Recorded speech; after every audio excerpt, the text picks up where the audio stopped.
Hello and welcome to Mila's non-combat interviews, where I interview people who have experience with different non-combat aspects of Amtgard. Tonight I have the pleasure of interviewing Sir Garrick. Hello, Sir Garrick. And Hello, would you mind telling me which park you're from and area? I am from the CK, and my park is Hippo's Pond. We're a newer park out of the Georgetown area in Central Texas, Oh, wow. Quite the place. I didn't realize you were down in Texas. all the way down. Yep. Oh, Well, not quite wow. all the way, but like right in the middle.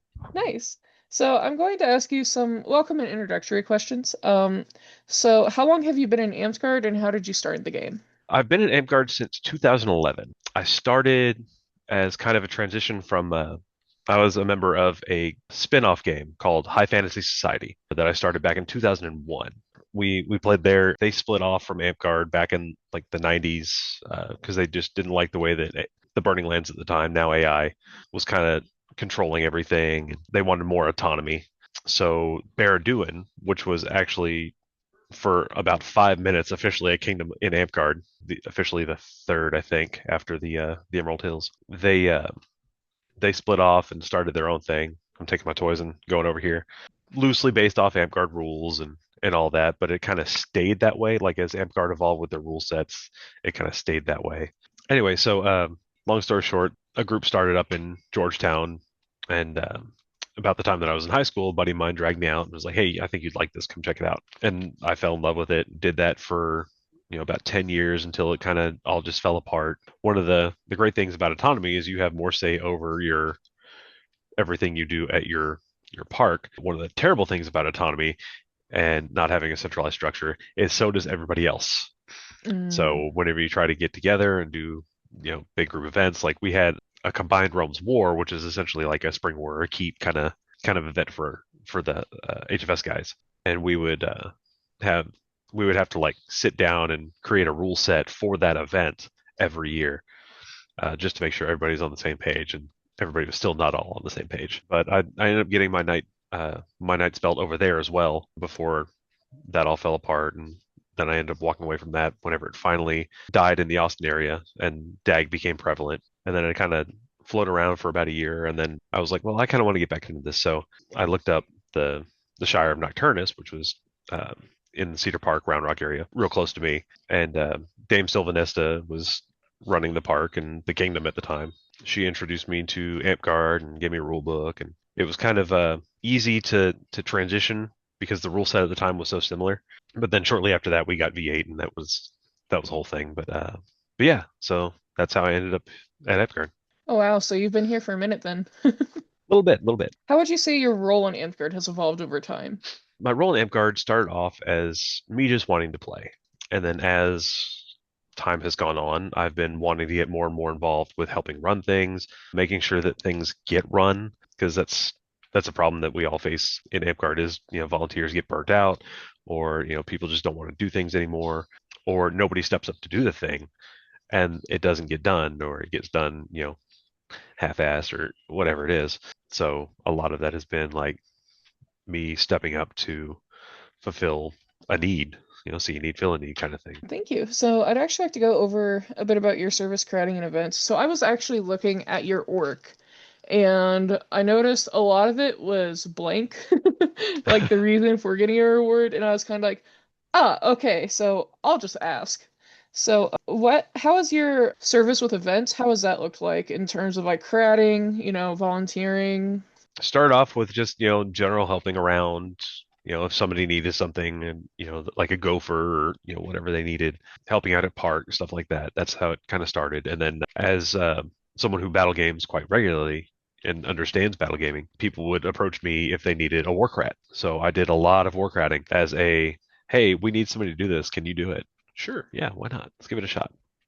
Let's throw that in there. Actually ended up WarCratting the first spring war after COVID because I signed on to be somebody's second, like to kind of help them out and learn the ropes, and then he had to drop out for family reasons. Then I just kind of got thrown under that bus. So I drug my knight and my squire brother with me, As one does. as they do. Additionally, as well, I notice you also have quite a few smiths as well. So a lot of your service then is done with war cratting and like in that sense. Yes. Most of it has been over the last 4 or 5 years now has been a lot of warcratting up to and including this next spring war. We're going to be doing that one again. We have a better feel for it now, and it was a little rough the first time around, but having done it, having seen other people do it and watched closely, I think we have a better grasp on that. But yeah, a lot of smith work, helping teach people how to warcrat and run games and stuff like that. So, For those of us who aren't in the CK or who may not know about many out of kingdom events, I know that Spring Wars is a really big one, right? yes, every year since the end of COVID, we have pushed 500.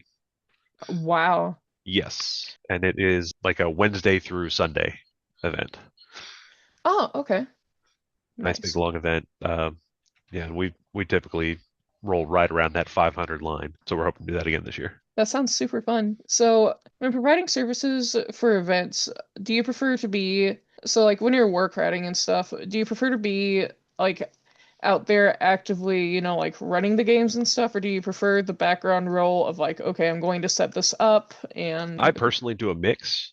I'll help set stuff up, but typically I end up being the one running the games just because I'm very very good at projecting, so I get to yell a lot because other people aren't as loud. It is not everybody that can be loud across a field of 200 fighters trying to get them to understand a game. So that's typically more where my role ends up is me physically running the games. And as someone who's work cratted a lot, what would you like to see more of at events that you are cratting or doing volunteer service for? More people stepping up to kind of assist with like the setup and tear down of a game field in between games. It's kind of left to the two or three crats or whatever. Also policing trash. You end a battle game and there's 30 water bottles just strewn across the field, or 30 cups from the hydro table just tossed everywhere. Nobody goes after. There's a few people that will, but I'd like to see more people getting into helping maintain our battlefields. And And I actually wanted to ask you, before I jump into, talking about your knighthood and stuff, I did have some questions regarding your crown work as well. And I also have questions for you regarding being someone who is a fighter who also partakes in non-combat aspects of Amtgard. What originally motivated you to get involved in leadership with Amtgard? nobody else doing it. They needed somebody to run things at the park. Like I started off as like a champion running games, checking weapons, making sure people are safe, right? And then eventually, people needed someone to run the things, run the park and all that. So I ended up doing PM and Baron of my my park at the time. And then a friend of mine who's a Crown Knight, he needed somebody to step up and run for the Kingdom BOD at one point and managed to sweet talk me into that somehow. I'm still not sure how he managed to do that, but it was definitely a learning experience for that one. Then just Kingdom GMR has been the one that I've done the most. That's always a fun one because you get to kind of challenge people, at least in the CK, like the GMR writes the Reeves tests, so you get to kind of challenge people a little bit. I try not to make it like anything too difficult because the whole point of the game is not to memorize everything, but to have a good understanding. And if you have a good understanding of most of it, then that's all you really need. Everything can be handled later or corrected, off the field later. You just as a reeve, you make a call, and if you have to apologize and eat some crow, then well, that's what you got to do. But I like to make sure that that is not to be able to engage that way. So, would you say that the one leadership role you mentioned that taught you a lot, would you say that one has shaped you the most, or would you say that working with creating Reeves test and being GMR, or would you say that all of them kind of helped shape your way? All of them helped in their own way because it's building blocks, right? So you start off here and then you step up to here and you learn some stuff here and then you step up higher than that and then you learn more, and it's all just built on top of itself, on top of all everything builds on top of each other. It's all a good combination of everything. And for things like GMR, what core values guide your decision making when you hold office? Being impartial is the biggest one. You can't let your personal biases, because we all have them, whether it's a player or a style of something that somebody does, or whatever it is. You can't let that rule what you decide as as a as a kingdom officer. You have to set that aside and be impartial. You have to take everything in hear every side. Unfortunately with GMR, one of the things that you have to deal with is bannings, and you may not like the person, but you still need to make sure you hear their side so that they get a fair shot. You can't just have one side be everything because, I mean, you know as well as I do, that never ends well. Yeah, yeah. Are there any specific improvements that you'd like to see with the GMRs or Reeving in general? Reading in general, I just like people to, you know, read the rules more, get more in depth into the rules. There's like a clutch of people that have been doing so already. Like there's a couple of discords for Phoenix League has a Paragon Academy. Polaris just started one on a similar vein for kind of discussing rules and play styles and stuff like that. But just getting into the rules and actually like really understanding the spirit of the rules. I'd like for people to get more into the spirit than the letter. Yeah, definitely. Because I mean, you can follow the rulebook. I don't want to say you can follow the rulebook to a T, and then stuff can happen. But at the same time, it's a lot also of conflict management and people management. Yes, absolutely. Now I'd like to ask you some questions since, I mean, obviously you're a fighter. I've heard you are a force to be reckoned with on the battlefield. So they say. So they say. As you did more than, just coming out, playing and fighting in Amtgard, how did your perspective on Amtgard change? So once I started branching out, I kind of understood the burnout that some people get because it's a lot of, well, I'm stepping up to do this, and then nobody else is stepping up after me. Nobody else wants to step up. Nobody else wants to do it. But unfortunately, that's not sustainable. It definitely bred a little bit of cynicism, I think, along the way. Overall, I think when it really counts, like our community is able to come together. It's definitely changed my perspective on a lot of things. Because whenever you're just coming in, you're just fighting. You don't really think about everything that goes into the behind the scenes and all that. But once you start branching out into that, you get a better glimpse of what it actually takes to run the game that we love. Yeah, that's something also that I definitely learned after I moved on from my original park is that, wow, there's a lot of other things in this game besides fighting. So, Yeah. and do you think your background with fighting in the game helps with different crown and service contributions? Like, for example, with GMR, did that kind of help you think about some of the different Reeves tests, like different questions that might come up during gameplay? It really did because, to be to be a force on the battlefield, you need to understand how the rules work with each other. To write an effective Reeves test, you need people to kind of understand that as well. So like, you can just pull text from the rule book and make people go and like find the text, or you can put something in there that makes them actually think about something. Yeah, I feel like that was definitely a factor in that.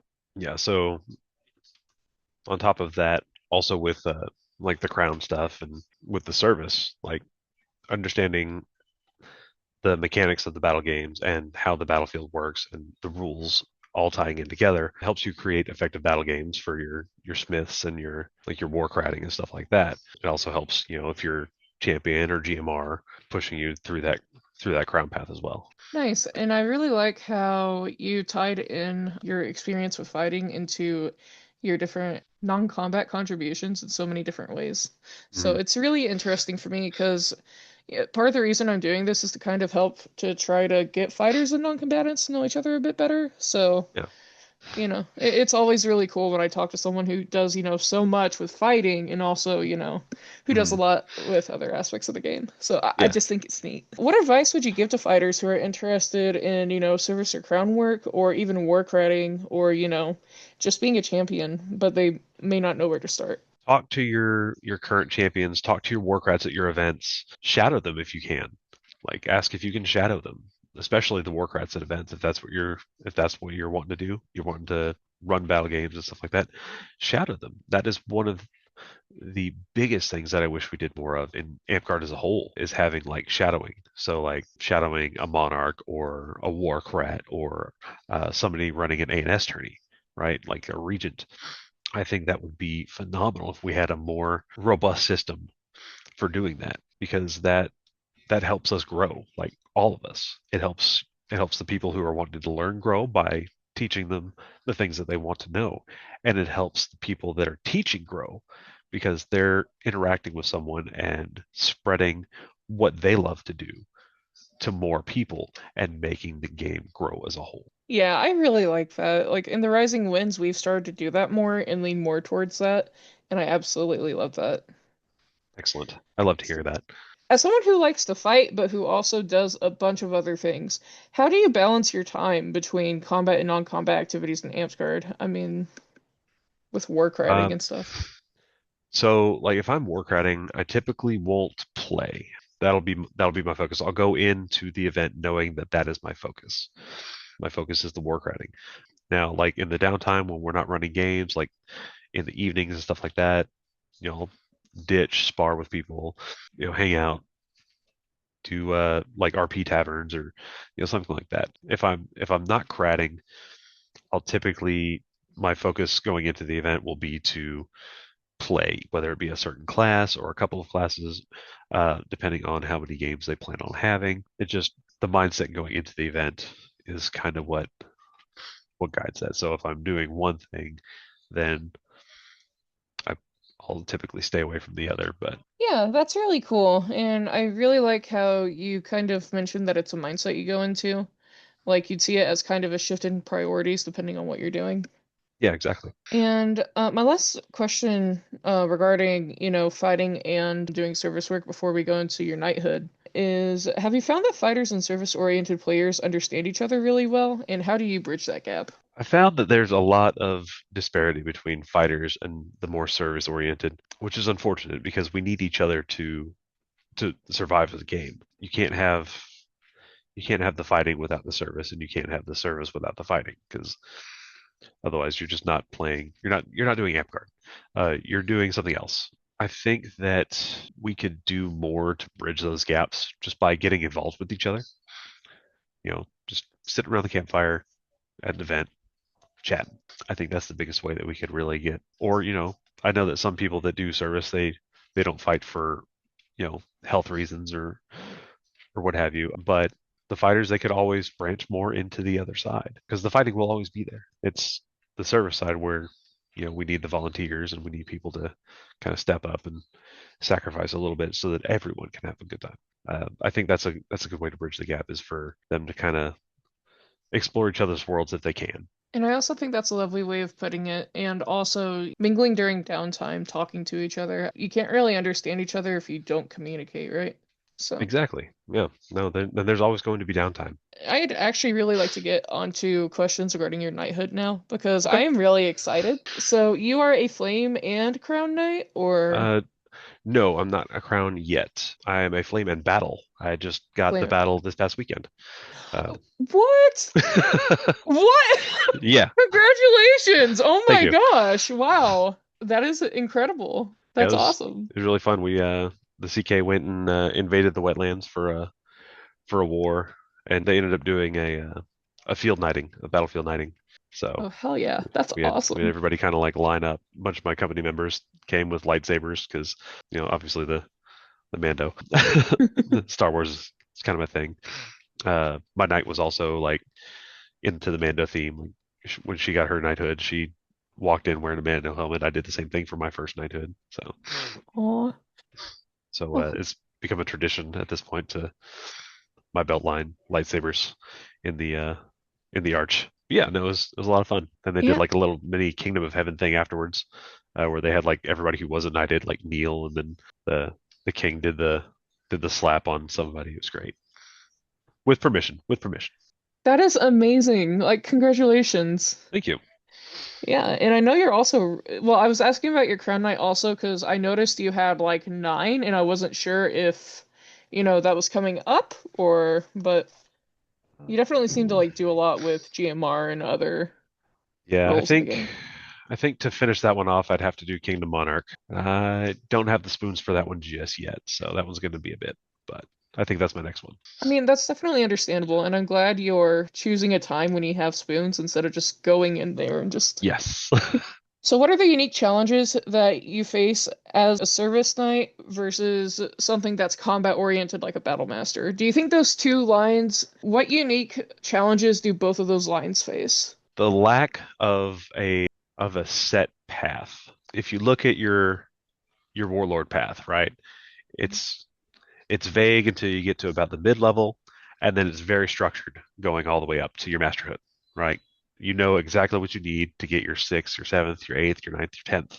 And there's not a whole lot of wiggle room there. Unfortunately, with the service masterhoods and the battle masterhood, there's a lot of vagueness in there that you have to kind of work around to make yourself stand out more. There's also a lot more room for like gatekeeping nonsense, which is a whole other issue. But yeah, there's the lack of like defined requirements and structure for what you need for those masterhoods and those knighthoods is kind of the biggest. Yeah, because I've definitely noticed that with Rose. Oh, Not gonna absolutely. lie, I don't really battle game that much. When I do, I'm Hmm. like Candy Druid in the back with an armchair. But Hmm. like, so I tend Hey, to do everybody loves a more. candy druid. Huh, Everybody loves a candy druid. I try. But yeah, it's like, especially with service and even like the Dragon Path too, there are so many different ways to get, on those paths, which is great. But at the same time, sometimes you'll have people be like, no, they shouldn't get their 10th, they shouldn't get their 10th rose. That's lion work. So it's like, Yeah. just interesting little things like that. And, I don't really see it as gatekeeping, but, or like, at least from my viewpoint, like I guess it depends on the situation. Like I think Right. sometimes it's just, a genuine misunderstanding. Sometimes people really do Well, keep gates. one of the things that I mean when I've seen gatekeeping, or when I say gatekeeping, is, well, I had to do this to get my masterhood. That's why I don't think they're worthy. It's like, well, yes, you auto credit an interkingdom level event. Sure, that's great. They have been doing consistent service for a long time. Consistent, excellent service to the kingdom, to the game. That's also equally as worthy. Just because you did one big thing doesn't mean that their continued consistent service isn't as worthy as what you did. And Mm. I've seen that quite a bit. This is also a thing in the Rising Winds, so it kind of stinks that it's everywhere, but at the same time, I'm glad that you're able to address it and whatnot, or at Yeah, least we're able to talk about it. yeah, and like you said on Dragon, I've seen it in that space too. People are like, "Hey, I had to win 3 Dragon Masters to get my belt. They haven't won any." No, but their quality is amazing. I mean, just because they haven't won a Dragon Master because other people's work is just as amazing doesn't mean that they're any less valid of a crafter. I'm also not sure how CK does it, but at least in the Rising Winds, making high-end awards like 8th, ninth, Masterhood, etc., Mhm. like making those awards, those also get you dragons here. I'm not sure if that's how it works over in the CK, so. So the CK doesn't have that kind of award culture that I've noticed like Rising Winds and Polaris have, where like the eighth, ninth, 10th Masterhoods, they all get scrolls, right? CK is not like that. You get like a big scroll for like your Masterhood, for your Knighthood, but like up until last weekend, I didn't have scrolls for any of my Paragons. I had like a little 8.5 by 11 printed out award. It was kind of like a template that had been made for the specific Paragon, but just like filled in with my name. But like other like say I got my Paragon Healer, somebody else who got their Paragon Healer got the same thing, Mm. like the same kind of template. But we just don't have that kind of culture here. Unfortunately, we just don't have the artisans that will go and do that for folks. So there's actually a lot of artisans in the Rising Winds who are constantly looking for other kingdoms to, make awards for. So if you or any of your friends or anyone else in the CK would like an award made, there's a lot of people who love doing it just so people have, something nice and shiny on their Hell walls. yeah. No, I would absolutely love to have more of that because I think that those higher level awards they are worthy of that. You start pushing to that level, and you should have something nice and fancy that says, "Hey, you're doing great. Keep it up." So you mentioned your Paragon healer. What other Paragons do you have? I heard plural. Paladin and Scout. Dang. You're like, that's so many different play styles too. Wow. That's kind It of really insane. is. Yeah, no, healer. I started with back in.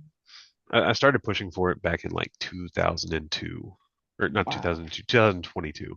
There's a whole lot of twos, but started pushing for it in like 2002. 2001, 2002, somewhere in there. Mm. A little bit before that, actually, because then we had COVID. And then there was a whole gap there. But I finally got it in 2022 after a good hard push. But it was, a different play style than some people do. I like to be more like frontline CC with, some support, trying to keep my team alive and keep the enemy team kind of stuck. And then, switching to Paladin was kind of a less, it was a less of a switch in playstyle because I was already playing sword and board with the healer. So it was just adding armor and less healing capabilities, less enchantments and all that. So basically like a nerfed healer essentially. So which archetype of paladin do you prefer? I'm sorry, we're Uh getting completely off topic, but oh no, all as good, all good. someone, okay, so it's a long story. I created a church of bread as Yes. a one-off joke. It came back as a full-time thing. My husband has a 3D printer. He made a file for what he's calling Breadalar, which is bread lamellar. And so Oh, I'm going to be excellent. playing Guardian Paladin with Martyr. I'm Guardian is actually my preferred archetype. yes.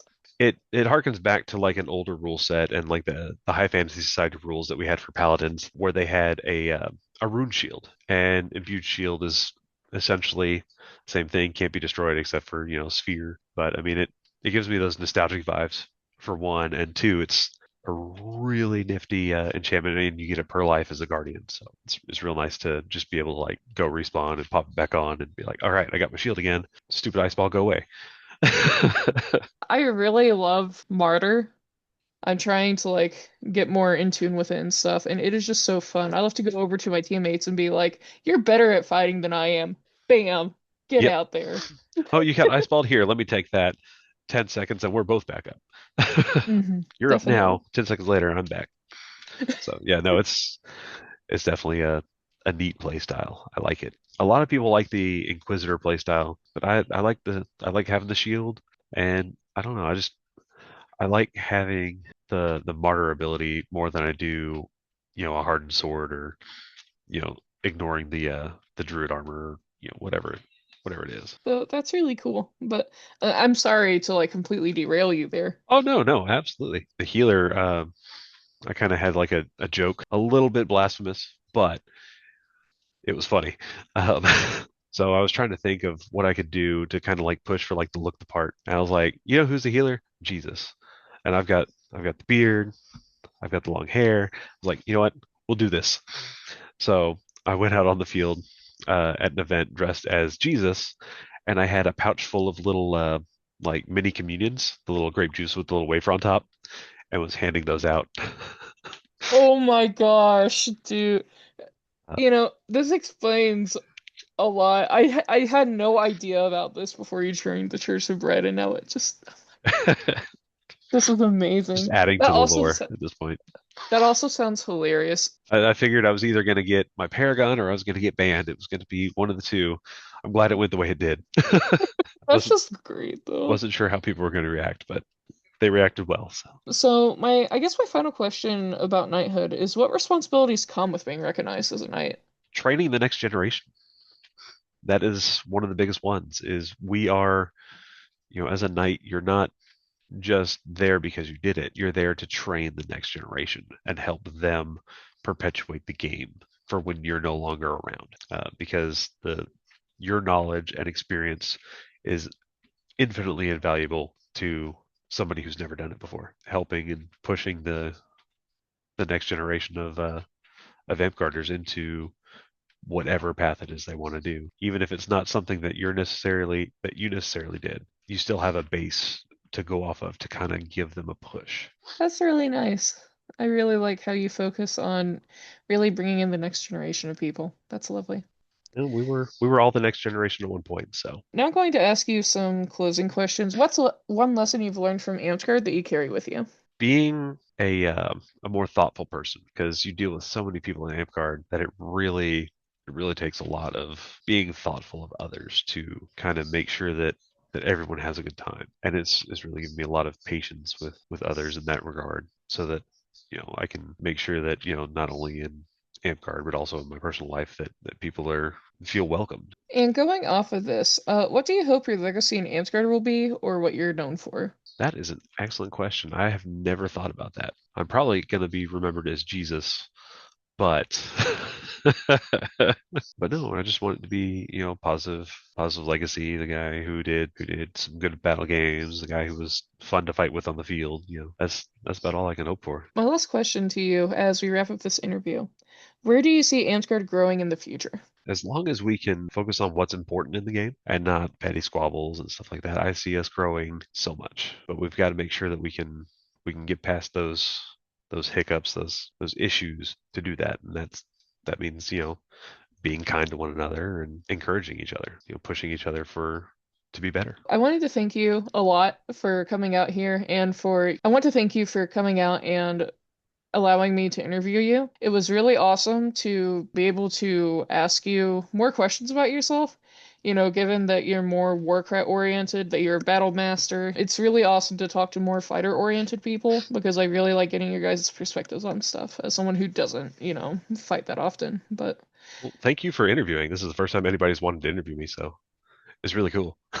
well, more people should do it because you're fun, and I really enjoyed it. Thank you very much, Sir Garrick, and I greatly appreciate your time. Thank you as well. Thank you for listening to this podcast. If you'd like to hear more about non-combat participants in Amtgard, consider clicking on the like and subscribe buttons. This lets me know you like my content and would like to listen to more in the future. If you would like someone specific to be interviewed, or you'd like to have me interview you, please reach out to my Discord server at Mellafalaman or message me on Facebook using my real name, Megan McLean. Thank you!